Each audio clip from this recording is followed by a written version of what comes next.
ഏവർക്കും സ്വാഗതം. പ്രകൃതിയിലെ ചില അത്ഭുതങ്ങളാണ് നാം ഇവിടെ ചർച്ച ചെയ്യാറുള്ളത്. എന്നാൽ ഇന്ന് പ്രകൃതിയെ തന്നെ നിയന്ത്രിച്ച ഒരു അത്ഭുത നിർമ്മാണമാണ് നാം കാണാൻ പോകുന്നത്. അതിനായി നാം പോകുന്നത് മാപ്പിൽ ഇംഗ്ലണ്ടിന് മുകളിലായി വാർഡൻ സീ ഓർ നോർത്ത് സീയുടെ തീരത്ത് കാണുന്ന നെതർലൻഡ്സ് എന്ന കൊച്ചു രാജ്യത്തേക്കാണ്. 1421 നവംബർ 18-19 രാത്രിയിൽ നെതർലൻഡ്സിൽ വലിയ ഒരു പ്രളയമുണ്ടായി. അതാണ് സെന്റ് എലിസബത്ത് പ്രളയം എന്നറിയപ്പെടുന്നത്. ശക്തമായ കാറ്റും തിരമാലകളും കാരണം ഡൈക്കുകൾ അഥവാ തലയണകൾ തകർന്നു. കടൽജലം അകത്തേക്ക് കയറി പൊങ്ങി. അത് ശക്തമായ കാറ്റുണ്ടായതിനൊപ്പം ദുർബലമായ ഡൈക്കുകൾ തകരുകയും ചെയ്തു. സമുദ്രനിരപ്പിനേക്കാൾ താഴ്ന്ന ഭാഗങ്ങൾ ഇവ സ്ഥിതി സങ്കീർണമാക്കി. 10,000-ഓളം ആളുകൾ മരിച്ചു. ഗ്രാമങ്ങൾ ഇല്ലാതായി. കൃഷി നശിച്ചു.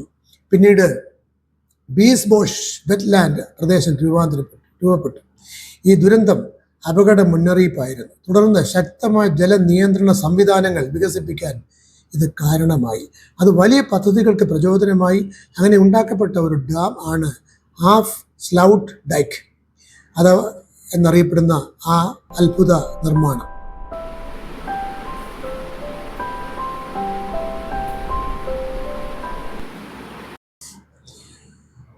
ഹാഫ് സ്ലൗട്ട് ഡൈക്ക് നെതർലൻഡ്സിലെ ഏറ്റവും പ്രസിദ്ധമായ ജലനിയന്ത്രണ നിർമ്മിതികളിൽ ഒന്നാണ്. ഇത് വലിയൊരു ഡാം ആണ്. കടലിനെയും കരയെയും വേർതിരിച്ച് രാജ്യത്തെ പ്രളയങ്ങളിൽ നിന്നും സംരക്ഷിക്കുന്ന പ്രധാന ഘടകവുമാണ്. 1927 മുതൽ 32 കാലഘട്ടത്തിലാണ് ഇത് നിർമ്മിച്ചത്. ഇതിന് ഏകദേശം 32 കിലോമീറ്റർ നീളമുണ്ട്. ഇത് നോർത്ത് സീ എന്ന് പറയുന്ന വടക്കൻ സീയെയും ഇസെൽമാർ എന്ന കൃത്രിമ തടാകത്തെയും തമ്മിൽ വേർതിരിക്കുന്നു.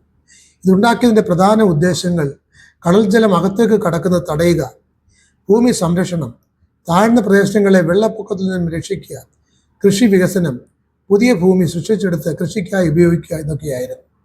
ഇതിന് വളരെ പ്രത്യേകതകൾ ഉണ്ട്. ഇത് ശക്തമായ കടൽമതിൽ ആണ്. ജലനിരപ്പ് നിയന്ത്രിക്കാൻ സ്ലൂയിസ് ഗേറ്റ് ജലവാതിലുകളുണ്ട്. ഈ ഡാം വഴി വാഹനങ്ങൾക്ക് യാത്ര ചെയ്യാം. ഈ പ്രദേശത്ത് കാറ്റാടി വൈദ്യുതി പദ്ധതികളും വികസിപ്പിച്ചു വരുന്നു. ഹാഫ് സ്ലൗട്ട് ഡൈക്ക് കൊർനെലിയോസ് ലെലി എന്ന എഞ്ചിനീയറുടെ ആശയത്തിലാണ് ഇത് രൂപം കൊണ്ടത്.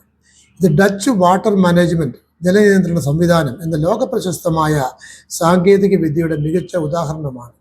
കാലാവസ്ഥാ മാറ്റത്തോട് പോരാടാൻ സഹായിക്കുന്നു. വെള്ളനിരപ്പ് ഉയരുന്നതിനെതിരെ സംരക്ഷണമായി തുടരുന്നു. പരിസ്ഥിതി സൗഹൃദ രീതിയിൽ മത്സ്യങ്ങൾക്കും ജലജീവികൾക്കും ജീവിക്കാൻ വഴികൾ ഒരുക്കുന്നുണ്ട്. നെതർലൻഡ്സിനെ ഹോളണ്ട് എന്നും ഭാഷ ഡച്ചുമാണ്. പക്ഷേ ഹോളണ്ട് 2 പ്രൊവിൻസുകൾ മാത്രമാണ്. റോമൻ ഭരണകാലത്ത് സാധാരണക്കാരൻ്റെ ഭാഷയായ ഡോയച്ച് ഉപയോഗിച്ചിരുന്നു. ഇത് കാലക്രമേണ മാറ്റി ഡച്ചായി മാറി. നെതർലൻഡ്സ് എന്നാൽ ലോ ലാൻഡ് എന്നാണ്. ഭൂരിഭാഗവും ബിലോ സീ ലെവലാണ്.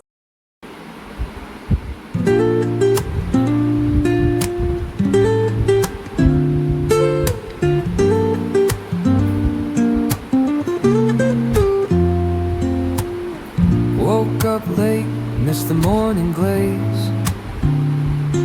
but the sunlight hits in so many ways. Grab my shades and hit the streets, no plan, chasing vibes like. വടക്ക് കിഴക്ക് ഭാഗത്തുള്ള ഗിതണിൽ നിന്നും പടിഞ്ഞാറുള്ള ആംസ്റ്റർഡാമിലേക്ക് പോകാൻ A7 മോട്ടോർവേ ഉണ്ട്. അതിലെ പോയാൽ ഒരു വശം നോർത്ത് സീയുടെ ഭാഗമായ വാർഡൻ സീയും മറുവശം ഈസിൽമീർ ലേക്കുമാണ്. അതുവഴി പോകുന്നത് ഒരു അത്ഭുത അനുഭവം തന്നെയാണ്. ഇതൊരു വലിയ ഡാം അല്ലെങ്കിൽ കോസ്വേ ആണ്. അതിന് 32 കിലോമീറ്റർ നീളമുണ്ട്. അത്രയും നീളമുള്ളൊരു ഡാം തന്നെയാണത്. അത് ഈസിൽമീർ ലേക്കിനെയും വാർഡൻ സീയെയും വേർതിരിക്കുന്നു. അത് നെതർലൻഡ്സിൻ്റെ അഭിമാനമാണ്. അതിലൂടെ ദിവസം 20,000 വാഹനങ്ങൾ പോകുന്നുണ്ട്. 1927 മുതൽ 32 വരെയുള്ള കാലഘട്ടത്തിലാണ് നിർമ്മിച്ചത്. പ്രധാന ഉദ്ദേശം വെള്ളപ്പൊക്ക നിവാരണവും ഭൂമി സംരക്ഷണവുമായിരുന്നു.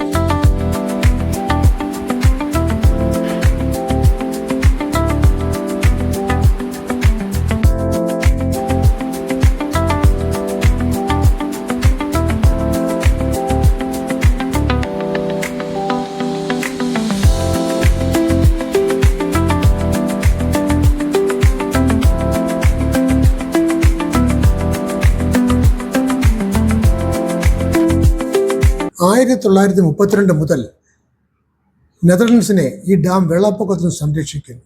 കൂടാതെ പാതക്കരികിൽ വിൻഡ് പാർക്കുകളുണ്ട്. അവിടെ വിൻഡ് പാർക്ക് ടർബൈൻസിൽ നിന്നും ഏകദേശം 383 മെഗാവാട്ട് വൈദ്യുതി ഉൽപ്പാദിപ്പിക്കുന്നുണ്ട്. ഇത് ജലത്തിലുള്ള ഏറ്റവും വലിയ വിൻഡ് പാർക്കാണ്.